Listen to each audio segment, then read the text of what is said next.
Noong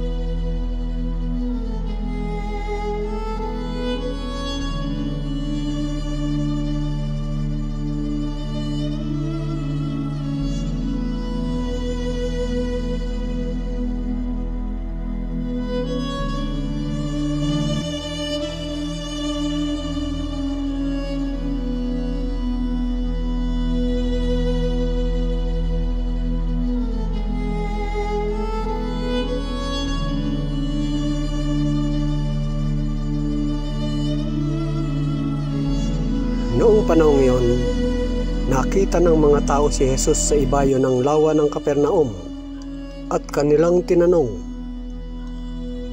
"Ano pong kababalaghan ang maipakikita ninyo upang manalig kami sa inyo? Ano po ang gagawin ninyo?"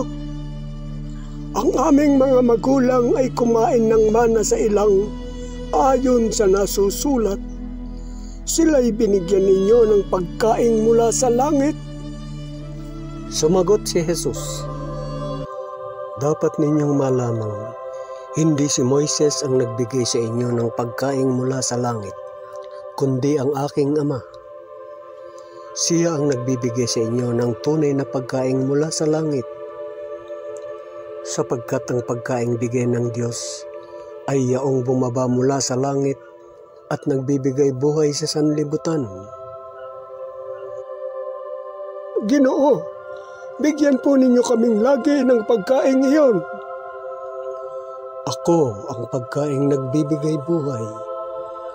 Ang lumalapit sa akin ay hindi na magugutom, at ang nananalig sa akin ay hindi na mauuhaw kailanman. Buhay ang Amang nagsugo sa akin, at ako'y nabubuhay dahil sa Kanya. Gayon din naman, ang sinumang kumain sa akin ay mabubuhay dahil sa akin. Ito ang pagkaing bumaba mula sa langit. Ang kumakain nito ay mabubuhay magpakailanman. Hindi ito katulad ng kinain ng inyong mga magulang sa ilang. Namatay sila bagamat kumain niyon.